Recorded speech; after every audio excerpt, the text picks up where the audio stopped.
Geliefdes, ons het so pas die Kersfees van die wêreld beleef. Die Kersfees van die wêreld. En dit is verstommend om te sien hoe enthousiasties Kersfees met al sy paraphernalia aangegryp word, terwyl die ware boodskap totaal verlore gaan.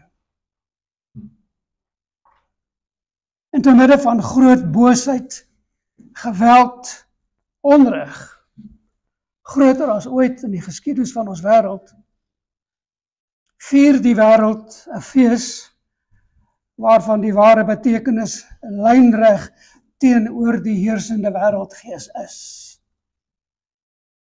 En die wêreld vier iets wat vir hulle geen werklikheid is nie. Hulle wil graag die geskenk hê en alles wat daarmee saamgaan, maar nie die kruis nie. En nie dit wat daarmee saamgaan nie. 'n Skriwende voorbeeld van hierdie totale verwarring het 'n vriend van my vertel wat een keer by 'n hotel in Japan waargeneem is. Die hotelbestuur het tydens Kerstyd, terwille van die westerse toeriste, 'n groot rooi Sinterklaas of Vader Kersfees in die hotel se voorportaal opgerig. Maar hulle het hom aan 'n kruis vasgespijker. En dit gee vir ons 'n baie goeie idee van wat die wêreld in die algemeen van Kersfees dink. Hulle het 'n idee dat dit ergens het dit met mekaar te doen. Maar wie Vader Kersfees is, wie Jesus Christus is, en waar die kruis inkom, die opstanding, die redding en alles wat daarmee saamgaan, het hulle geen idee nie. En dit is hoe die wêreld leef. En dit is hoe ons mense leef, ook in hierdie land van ons.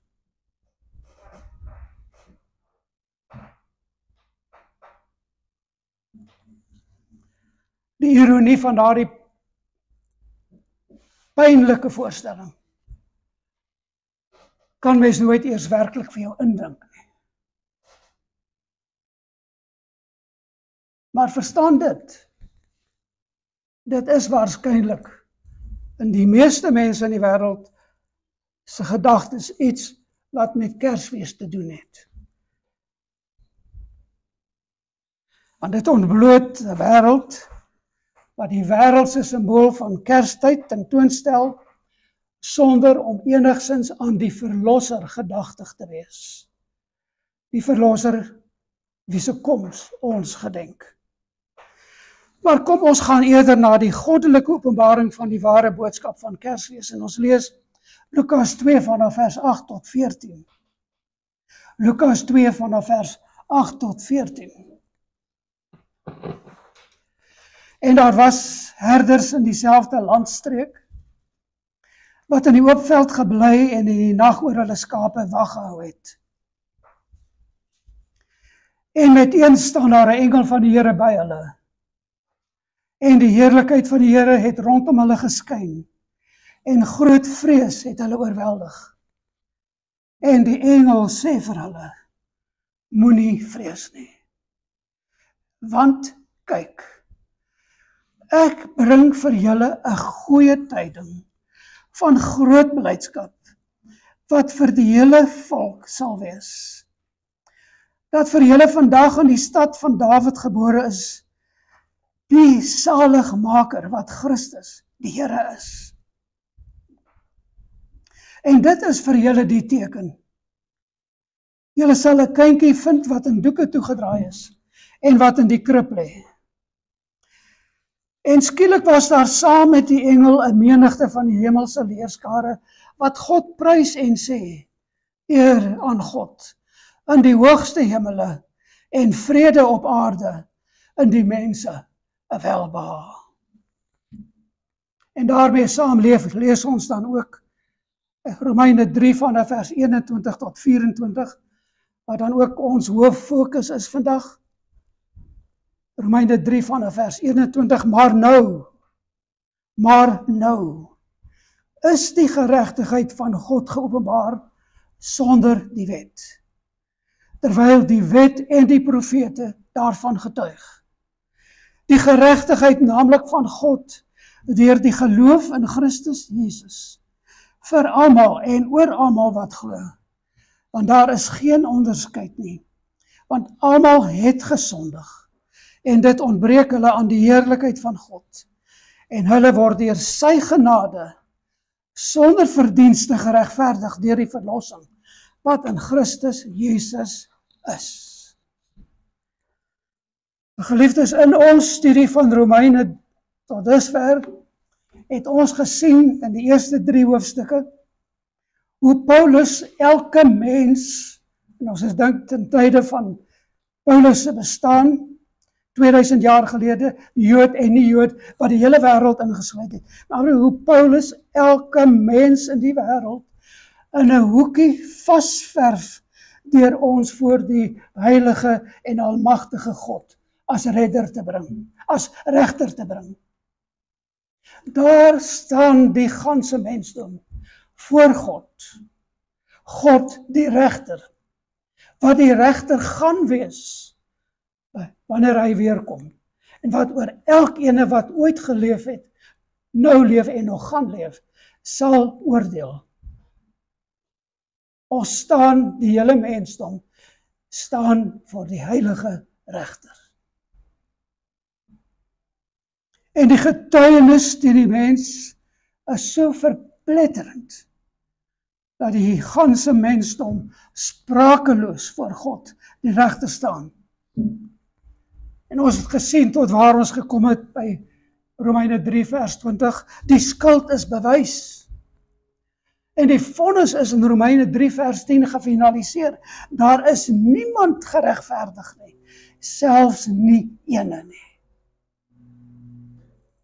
Die wet van God was die wet wat gegeld het.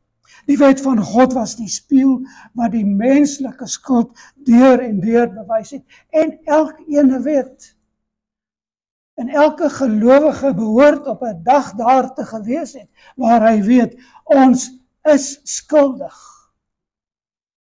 As hy tans gelowige is, ons was skuldig. Ons het geen verweer nie, ons het geen verweer gehad nie. En so was die mensdom verdoem onder God se oordeel. En die skuldige bevinding was finaal. God is 'n heilige God. En sy reg, sy geregtigheid, sy regverdigheid eis dat dit betaal word. Jesaja 18 vers 20 stel dit, die siel wat sondig moet sterwe. Romeine 6:23, want die loon van die sonde is die dood. En laat niemand ooit daaraan twyfel nie, geliefdes. Want op hierdie manier, so hang die doodsvonnis oor die hele mensdom.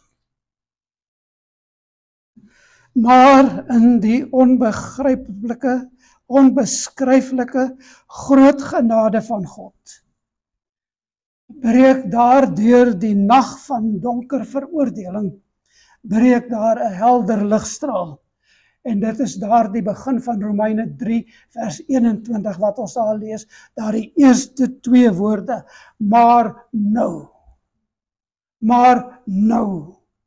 En met eens verander die hele sielsgeskiedenis van die ganse mensdom.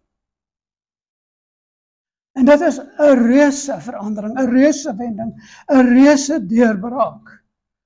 Daar die 2 woorde, maar nou. Maar nou is die geregtigheid van God geopenbaar. Wanneer Paulus dit skryf, het dit reeds gebeur. Die geregtigheid van God deur die geloof in Jesus Christus. Daardie 2 woorde waarmee Romeine 3 vers 21, maar nou in die Grieks, dainouni. En as ons goed daaroor dink, dan is dit vir elke gelowige die mees betekenisvolle woorde in die hele Bybel. Vir elkeen wat al by die punt was waar hy besef het, ek was tot die dood veroordeel deur God, die heilige God, wat as regter oor lewe en dood gaan beslis. Ek was daar, ons was daar, elkeen wat 'n gelowige is, moes daar gewees het. Daai noen, hier kom die verlossingsboodskap, maar nou het God iets gedoen. Paulus het in Romeine 1 vers 16 gesê, maar nou, en dit sluit daarbey aan, die evangelie is die krag van God tot redding. Ongelukkig is daar Afrikaanse vertalings wat dit vertaal as 'n krag, maar dit is die krag van God tot redding. So, maar nou het die vryspraak deur God, waarvan die wet en die profete getuig, dit wil sê die hele evangelie, het in werking getree. Die geregtigheid van God is geopenbaar, dit het gebeur, en dit is nou tot beskikking van die wat deur God gebring word by die punt waar hulle sonde besef, onder die oortuiging van die Heilige Gees, deur die leiding van God se woord. En dit is die krag van God. God se woord, God se Gees. En dit werk op die gees van die mense. Dit is hoe God die mens oortuig van sonde. Dit is die punt waar die mens sê, ek staan skuldig, o Here. Ek staan skuldig.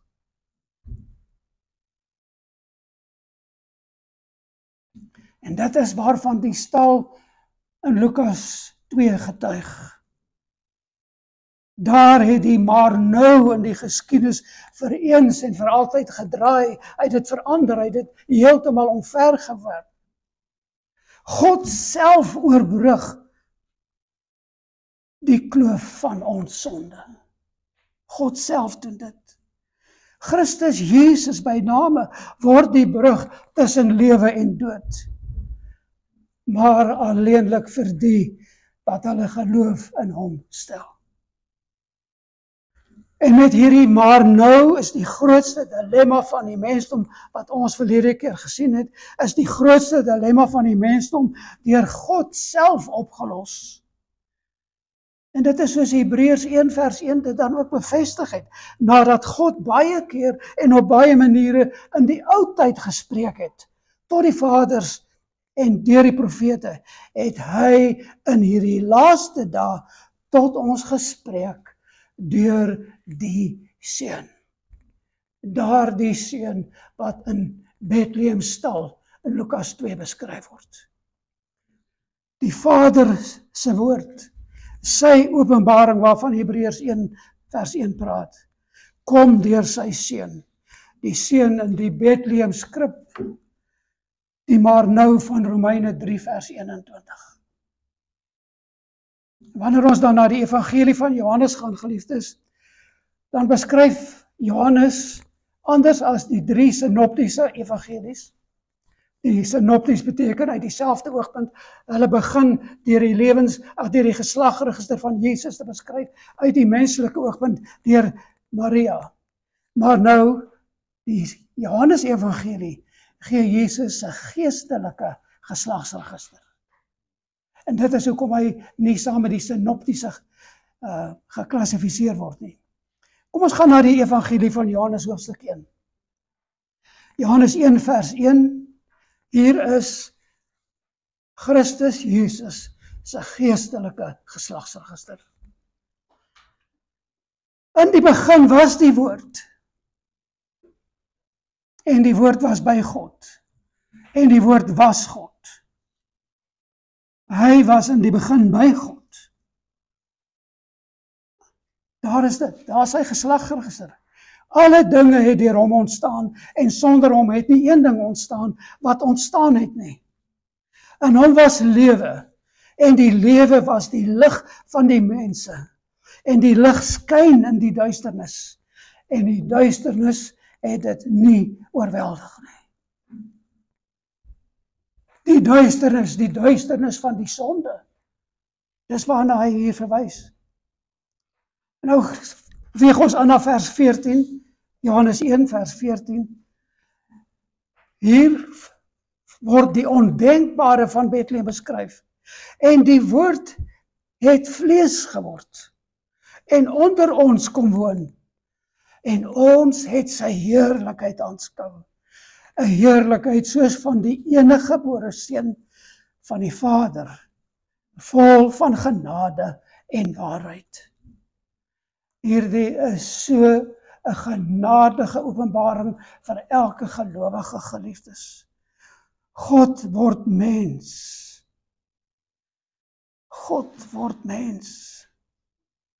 Die Vader stuur die Seun na die wêreld om dit te red, soos dit in daardie welbekende Johannes 3 vers 16 beskryf word, want so lief het God die wêreld gehad, dat hy sy eniggebore Seun gegee het.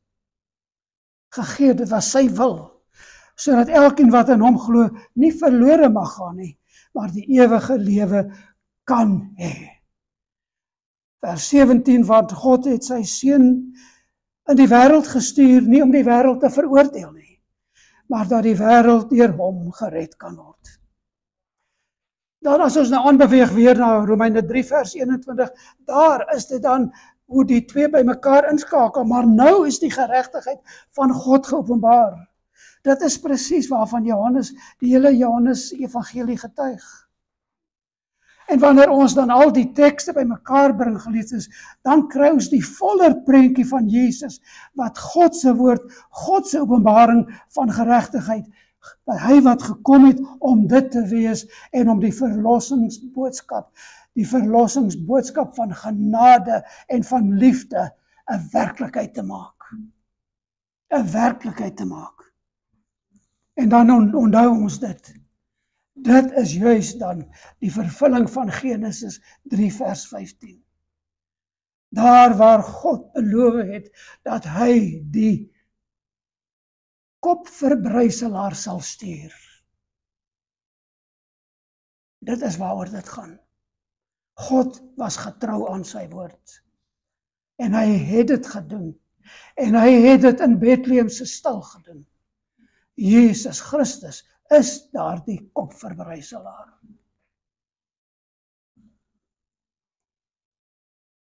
En dit is juis wat Johannes se evangelie in soveel besonderhede beskryf. En ons vind dit deurgangs dwars deur die evangelie.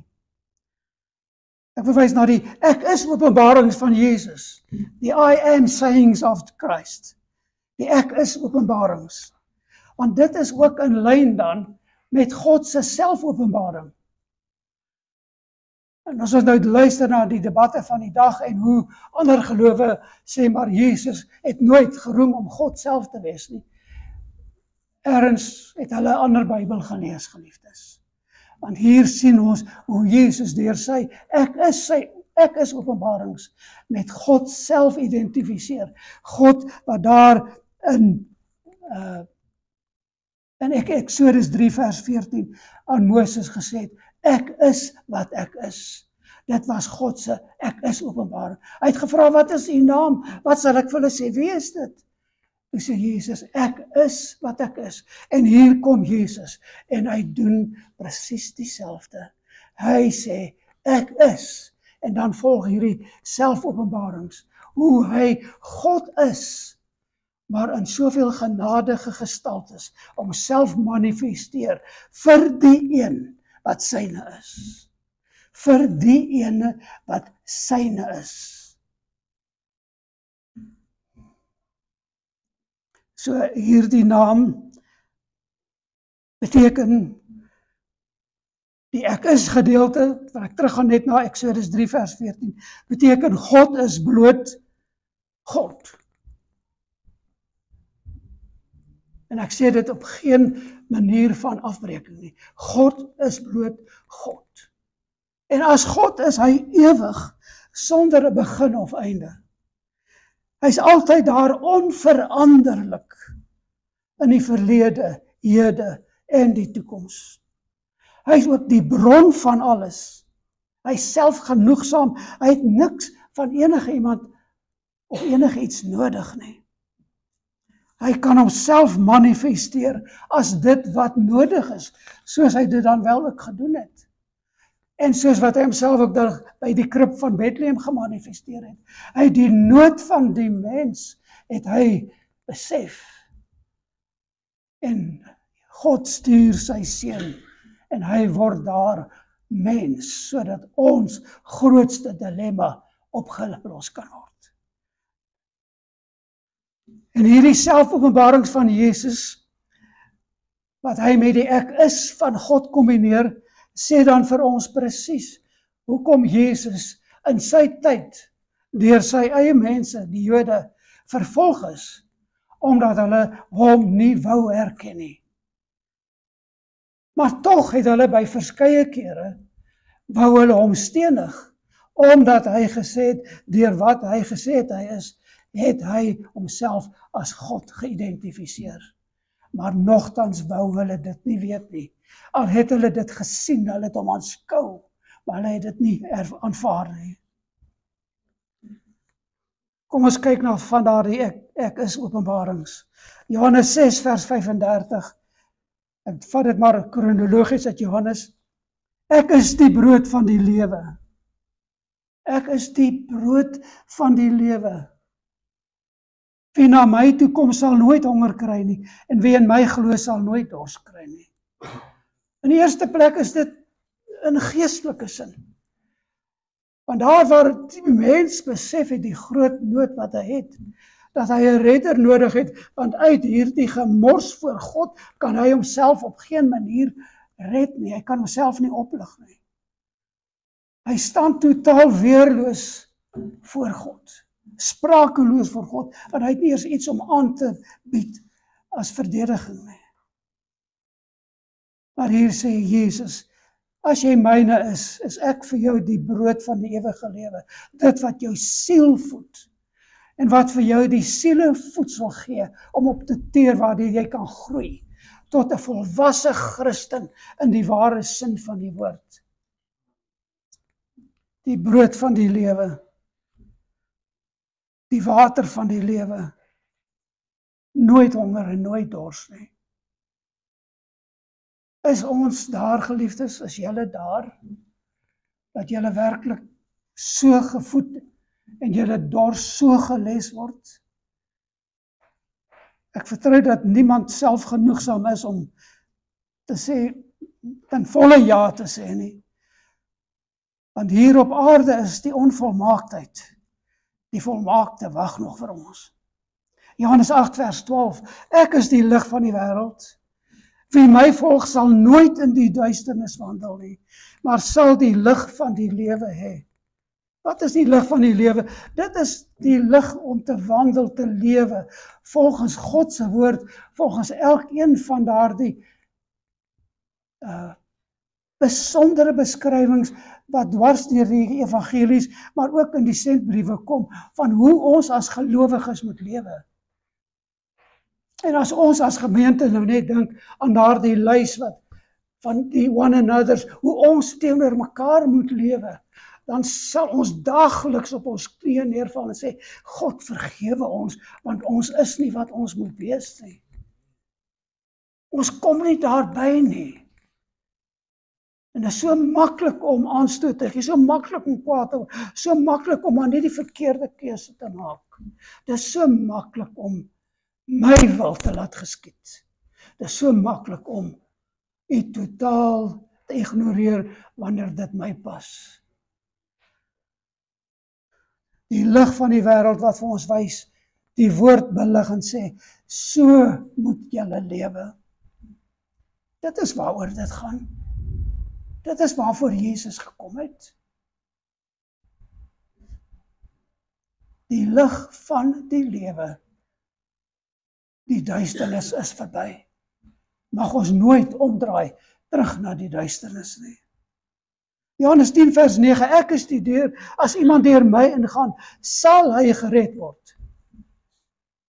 En as ons nou dink aan daardie prentjie van die skaapherder wat die letterlik die ingang en die uitgang van die skaapkraal is, waar niemand kan ingaan sonder sy toestemming nie, en die skape nie sonder sy medewete kan uitgaan nie.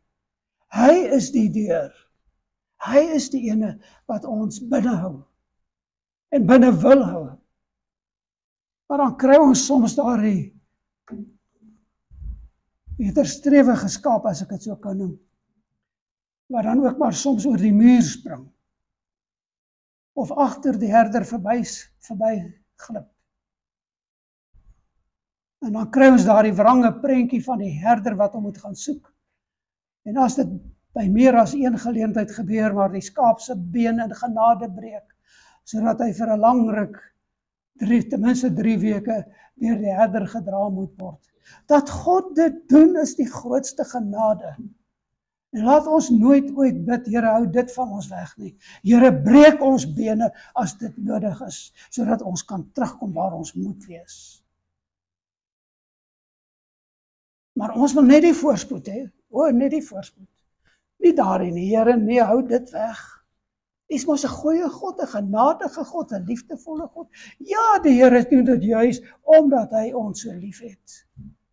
Dis in liefde wat hy die skaap gaan soek. Dis in liefde dat hy daardie been breek. Laat ons nooit ooit daaraan twyfel nie. En laat ons hom dan verheerlik ook vir daardie dae en tye, wanneer ons deur daardie beenbreek tye gaan. Laat ons dit nie versmaai nie, geliefdes.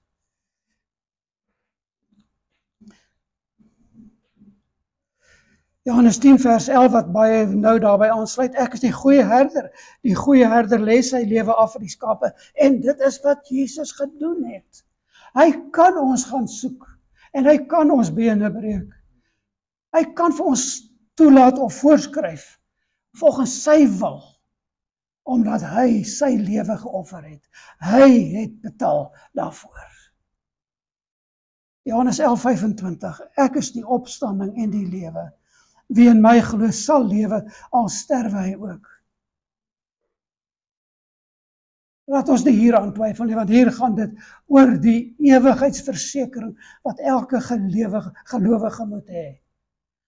As Jesus die opstanding in die lewe is, en hy is ons redder, dan is ons in hom, en in hom het ons dit alles.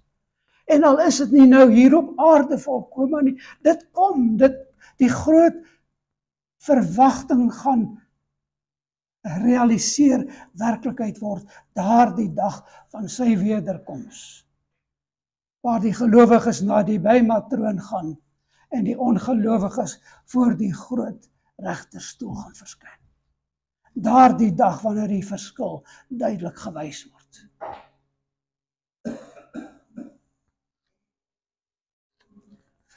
vers 6, ek is die weg en die waarheid en die lewe. Die weg, die waarheid, die lewe. Daardie 3 begrippe, geliefdes, is genoeg vir ons vir hierdie lewe. Maar ons kry boonbehalwe dit nog soveel meer. En dan bevestig hy weer, niemand kom na die Vader behalwe deur my nie. Met ander woorde, as ons na die Vader toe gaan, is die weg en die waarheid en die lewe juis dan dit wat ons ontvang. Dis deel van wat ons in is as gelowiges. En ons nog soveel meer om oor elkeen van hierdie te sê, maar ek wil net by die hoofgedagtes bly, terwille van die tydsbestek, en terwille van die groter oorsig oor die hele boodskap. En dan Johannes 15 vers 1. Ons kom weer terug na 14:6 te loops. Johannes 15 vers 1. Ek is die ware wingerdstok, of die wynstok. My Vader is die tuinier, met ander woorde, God die Vader en God die Seun bewerk in die gelowige dit wat nodig is om vrug te dra. Watter vrug? Kom ons vat maar net een kort lysie. Die kort lysie van die one another's. Al daardie, hoe ons teenoor mekaar moet lewe. Boonbehalwe al die ander. Dra ons daardie vrug? Dra ons al die ander vrug wat ons in die sendbriewe kry van hoe gelowiges moet lewe in hierdie dae en tye? Is ons waarlik daardie wingerdstok? Is ons in hom en is ons die lote? Of is ons dalk van daardie lote wat weggesny word? Omdat ons nie vrug dra nie. So baie gelowiges lewe asof dit nie die waarheid is nie. Asof God, die heilige God, nie ernstig is oor wat hy sê nie. En dat hy nie ernstig is as hy sê, maar julle moet die vrug dra. Julle moet vrug dra. Julle moet wys wie julle is. Lewer bewys van wie julle is, deur hoe julle lewe.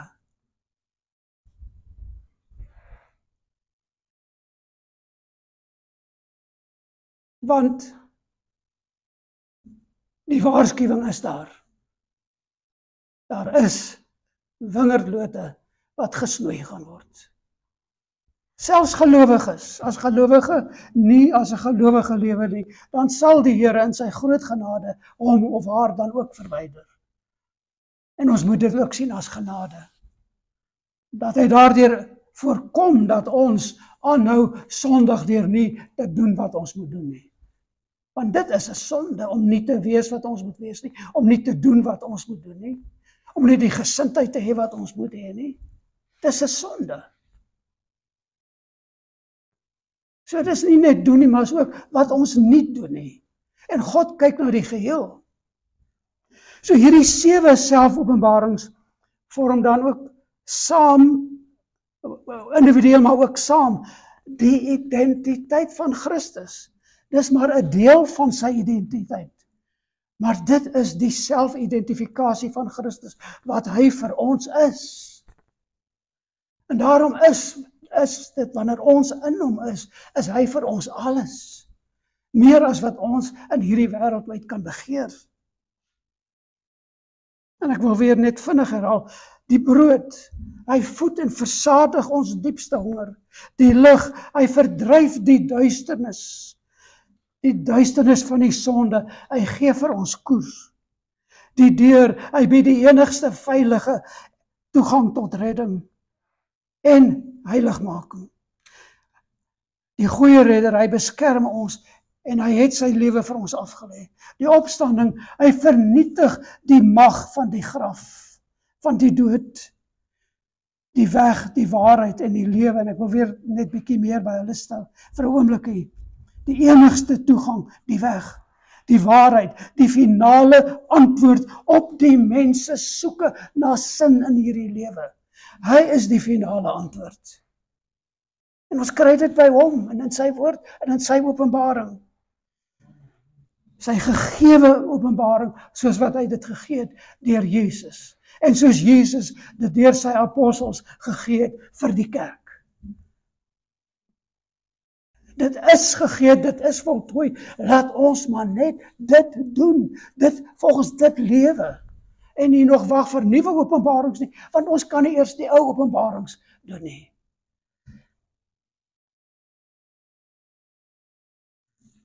Die lewe, en dit moet ons besef, geliefdes, redding is nie 'n prestasie nie. Dit was nie 'n beloning nie. Dit is wel 'n geskenk wat ons met oop hande ontvang. Ons het nie daarvoor betaal nie. Ons verdien dit nie. Ons kan dit nooit verdien nie. Ons ontvang dit met oop hande, soos Efesiërs 2 dit sê. Dis 'n gawe, of die beter vertaling is, dis 'n geskenk van God. As ons dit in daai opsig verstaan. Maar dit is 'n persoonlike verbintenis met die persoon wat dit gee. Jesus Christus. So hier is 'n eksklusiewe aanspraak, die weg, die waarheid, die lewe. Geen ander manier om voor God die regter te staan as deur Jesus die Christus nie. Die ware wingerdstok, hy wat ons onderhou, in heiligmaking opbou, bemoedig, geleenthede gee, soos Efesiërs 2 vers 10 dit sê. Hy bring geleenthede oor ons pad, wat elke dag na ons toe kom. En ons sien dit hier voor ons hoef net nie te gaan soek nie. Die geleenthede wat God vir ons gee, om dit wat ons is te kan beoefen. En nie in 'n sintetiese manier of enige soets nie, maar om te weet wat ons in ons harte is, daai geleenthede aangryp en dit doen. Dit werklik uitleef. Ons oë is toe vir die geleenthede wat die Here vir ons gee. Want ons soek dit op. op die meer grand plekke, in die meer besondere dienste, in die dinge waar daar bietjie aansien by is. Maar daardie geleentheid wat hy vir jou gee om 'n woord te spreek of 'n daad te doen waar niemand jou sien nie. Nee, Here, geef ons iets belangriks om te doen asseblief. Geef ons die belangrike goed. Ons wil ons nie met hierdie algemene goedjies ophou nie.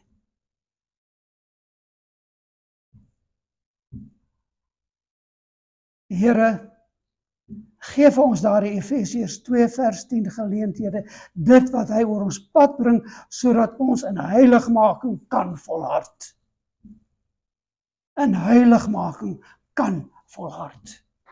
En ek sê weer, dit is nie in die grandiose, majestueuse dinge nie, dis in hierdie klein dingetjies. So Christus is nie bloot net 'n leraar, 'n onderwyser, 'n profeet of 'n historiese ikoon, wat 'n manier julle of die wêreld ook daaraan dink nie. Hy is die Godgestuurde, goddelike verlosser, die ek is. Al hierdie ek is wat hier is hy en nog meer. In hom word die maar nou van Romeine 3 vers 21 ten volle vervul. En daarom moet ons dan verstaan, geliefdes, dat Jesus se koms nie bloot maar net 'n boodskap was nie. Bethlehem was nie maar net daar terwille van die tyd nie. Dis 'n doelbewuste daad van genadige redding, bevryding en herstel met God die Vader. Dit wat Adam en Eva verbeur het, kan ons nou weer deur die bekleding van Jesus Christus terugkry en word ons verhouding met die Vader teruggebring waar dit moet wees.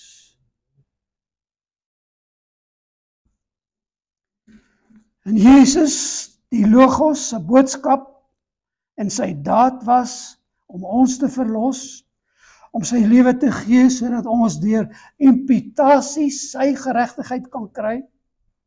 Hy het gekom om as vrywillige offer in ons plek te sterf, om ons straf, ons oordeel en ons skuld op homself te neem, om die lig vir ons te wees, waardeur ons die lig van die lewe weer kry. En waar hierdie lig verskyn, word die leuen ontmasker, die sonde word blootgelê, en die duisternis kan sy lig nie oorweldig of uitdoof nie. Dit is alles in Jesus, die Logos. Jesus, die Logos, het oorwinning oor die dood gebring deur sy missie, om te soek en te red wat verlore is. Hier het ons nou die keersy van wat ek net genoem het. Sy offer om sy lewe te gee as 'n losprys, deur sy belofte, ek het gekom sodat hulle lewe kan hê in oorvloed. Sy geskenk, vrede laat ek vir julle na, die vrede wat nie soos die wêreldse is nie. Sy uitnodiging, kom na my toe, almal wat vermoeid en belas en ek sal julle rus gee. En die wat ware gelowiges is, weet hulle was daar. Hulle weet hulle was daar. Here, hierdie las, hierdie sonde kan ons nie dra nie. Dit oorweldig ons. Dit oorweldig ons.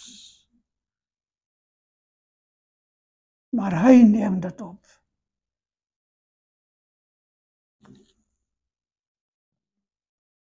So al hierdie dinge is juist dan deel van die geloofswerklikhede van Romeine 3 vers 21 se maar nou. Daardie twee woordjies wat die mensdom in twee deel. Maar nou.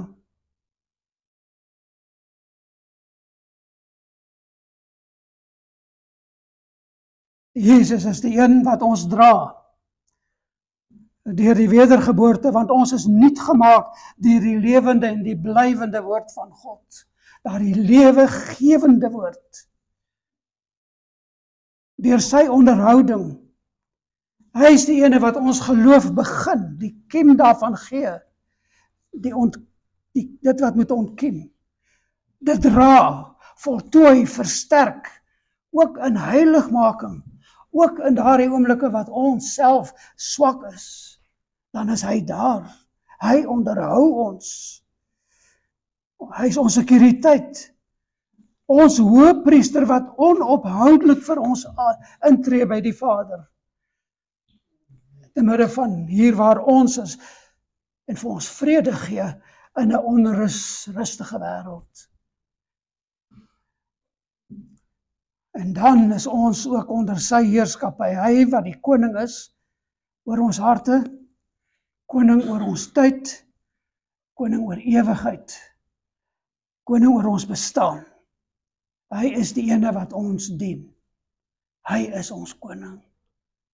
Ons lojaliteit is totaal aan hom en aan niks van hierdie wêreld nie. En dit veroorsaak dat ons wel moet kies. O ja, ons moet kies. En daai keuse is nie net nou en dan nie, dis elke dag. So ook in hierdie klein oomblikke, dan moet ons kies.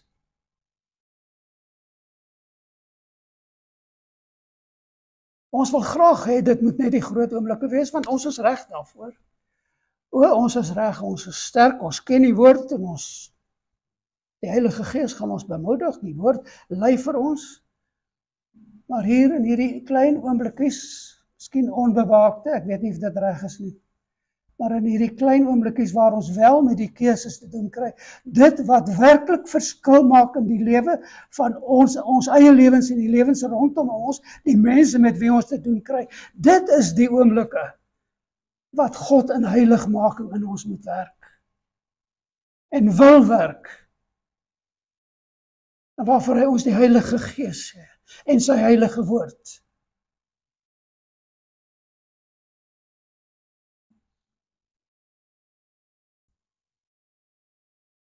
En ons moet dit verstaan as Christus nie as die verlossende maar nou van Romeine 3:21 die geskiedenis van die mensdom binnengedring het nie. Sou ons vir ewig uitgelewer gewees het aan die onafwendbare regverdige oordeel van God oor die gefalle mensdom waarvan ons deel was. Maar in sy onpeilbare genade het die ek is, die Logos self, die kloof oorbrug, om as ons geregtigheid, ons lig, ons lewe vir ons te word. Waar Romeine 1-3 ons totale hulpeloosheid beskryf, kondig die maar nou aan dat God se vryspraak nie onbereikbaar is nie, maar 'n tasbare werklikheid in Christus Jesus. Hy het ons van die oordeel weggeruk en hy het ons geplaas in 'n ewige verhouding van vrede en genade en liefde. En daarom dan, as ons nou kyk na wat Paulus nog verder in die Romeinebrief gaan sê, dan is daar die een vers waarby ek wil net vir 'n oomblik stil staan en julle fokus daarop rig. En dit is Romeine 12 vers 1, soos wat julle dit op daai blou blaadjie ook het.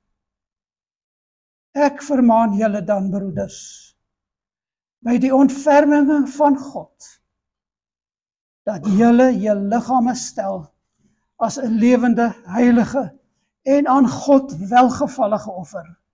God welgevallige offer.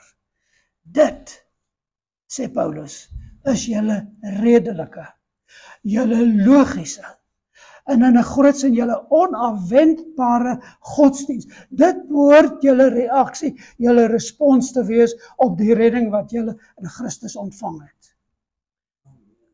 Verstaan jy die omvang van jou redding? Verstaan jy dit? Wat is jou redelike, jou logiese reaksie? Hoe gaan jy God dien op hierdie manier? Jy gaan jou liggaam stel as 'n lewende, heilige en aan God welgevallige offer. God vra nie van ons lippediens nie. Hy vra nie vir ons om deur menslike tradisies en gebruike en paraphernalia en katoeters en al daardie goed van Kersfees en sulke goed om te dien nie. Dis nie wat hy wil hê nie. En ook nie wat ons in die geboue hier rondom ons aantref nie. En ons dink besonder aan ons bure aan hierdie kant. En waar dit dan so verstommend is, dat dit dwars deur die wêreld blyk, dat jonger mense wel bekeer word, maar dat 'n groot persentasie hulle na die dinge wend wat hulle kan sien, en wat hulle beïndruk, en wat vir hulle wêreldsheid bevredig. Hoe is dit moontlik? Hulle het nog nooit dan by die sielsbevredigende, maar nou van Romeine 3 vers 21 uitgekom nie. Hulle dink dit is daarin. Dit is nie in die dinge nie. Dit is in niks van hierdie dinge nie. Ons kan op die vlaktes van Alaska of van die Sahara kuier, by mekaar wees rondom die woord van die Here, geliefdes, en dan is dit tot eer van die Here. Dan is ons syne soos ons moet wees. En dan is ons respons om te sê, Here, hoe kan ek U dien? Laat my nie in oppervlakkigheid verval nie. Moenie my laat verknog raak aan dinge wat die wêreld aan verknog is nie. Here, dis U en ek. En dis ons, my broers en susters in Christus.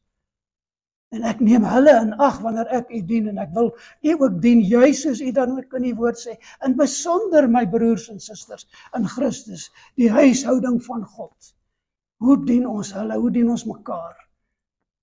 Deur op mekaar ag te gee, mekaar te respekteer, mekaar na mekaar om te sien in die klein dingetjies, ook in die groot dinge. Maar ons het die geleenthede elke dag. Laat ons dit doen, geliefdes. Dat is net daar begin. En dan kyk watter groot dade die Here dan uiteindelik vir ons gaan gee om te doen.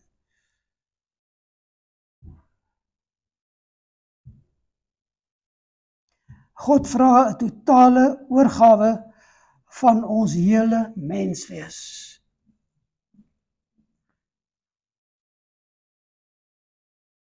En dit is die standaard. Die totale oorgawe van ons hele menswees. Want Christus het dit gedoen. Kan ons op onvolmaakte maniere, afskeepmaniertjies dink ons kan hom tevrede stel, as ons nie ons alles gee nie? Christus het niks teruggehou nie. Hy het alles gegee. Kan ons dan iets weerhou?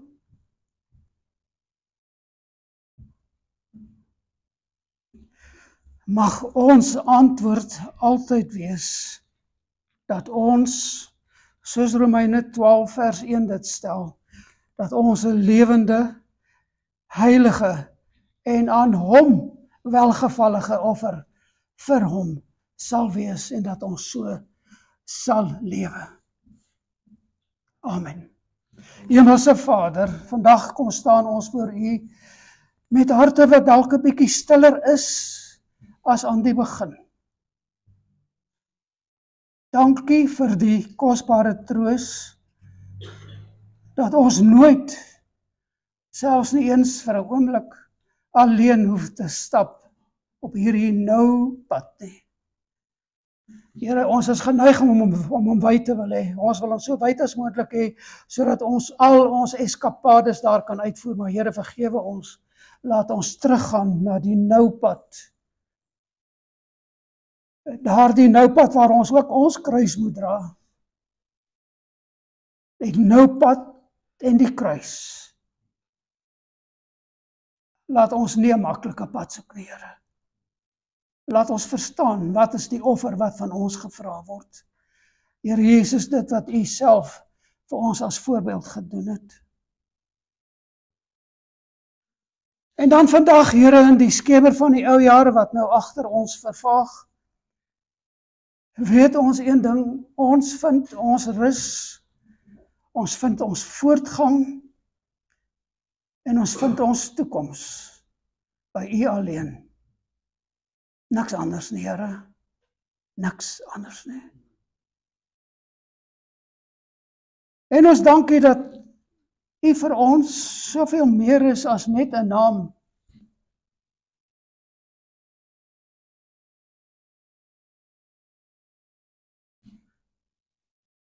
As ons dan dink, Here, aan die naam van die wêreld vir die gedenkdag van U geboorte hier op aarde, die Kers van Kersfees, die Christus van Kersfees. Here, dan het hulle geen idee waaroor dit gaan en mag ons nooit daaraan skuldig word.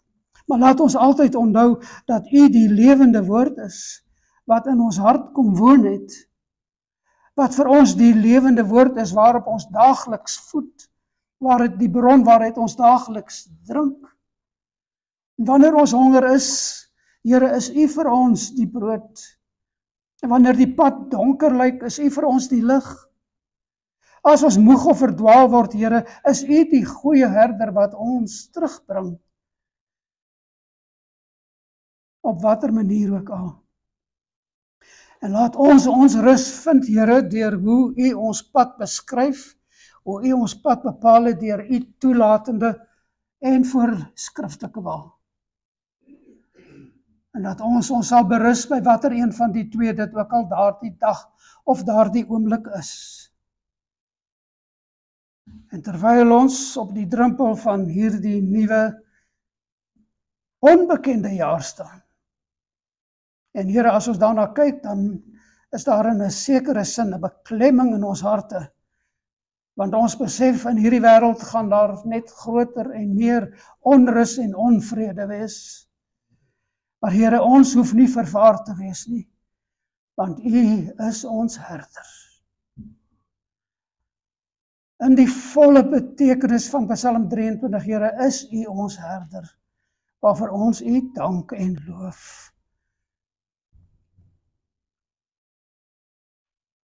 En laat ons nie wegkyk van ons eie swakheid, maar laat ons na U toe gaan en by U die krag vind, sodat ons dan vir hierdie lewe kan sê, Here, in hierdie lewe is U alles wat ons nodig het, vir geloof en vir die lewe. Alles vir geloof en vir die lewe. Ons het niks meer nodig nie, maar dan dank ons U vir alles waarmee U ons oorweldig.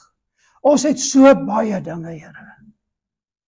In hierdie lewe het ons so baie dinge, maar nogtans, Here, is ons so dikwels onvergenoeg.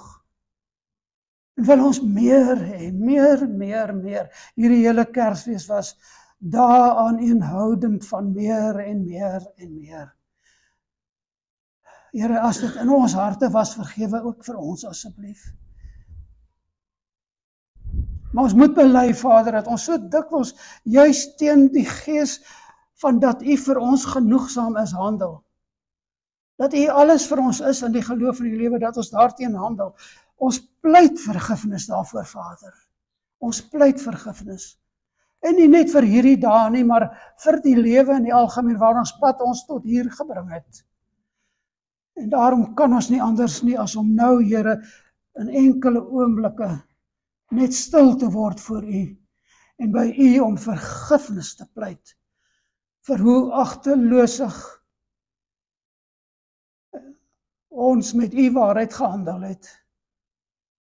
Dat ons nie altyd gedagtig was aan dit wat U vir ons gegee het nie. Vergewe ons, o Here, en hoor ons gebed nou.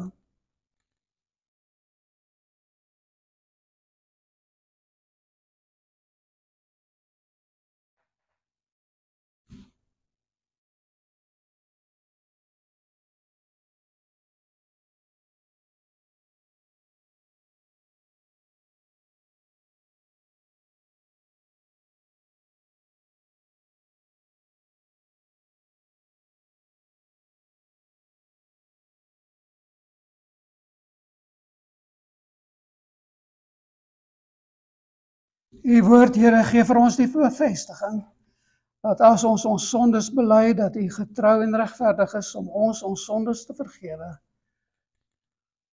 En ons dank U daarvoor, Here. dat ons kan deel in daardie prys wat U betaal het, en dit wat U verwerf het, naamlik die ewige lewe, kunskap van God, die vrede wat alle verstand te bowe gaan. Here, laat dit vir ons hoogste goed wees, en nie die dinge van die wêreld nie. En nou, Heer, ook waar ons in die nuwe jaar dan ingaan, mag U vrede daardie dinge, Here, wat ons nie met ons verstand kan uitredeneer, wat ons nie met ons dade en met ons besittings kan koop nie, dat dit, Here, vir ons die oorweldigende besef sal bring, dat in U, Here, U alles is wat ons in hierdie lewe nodig het.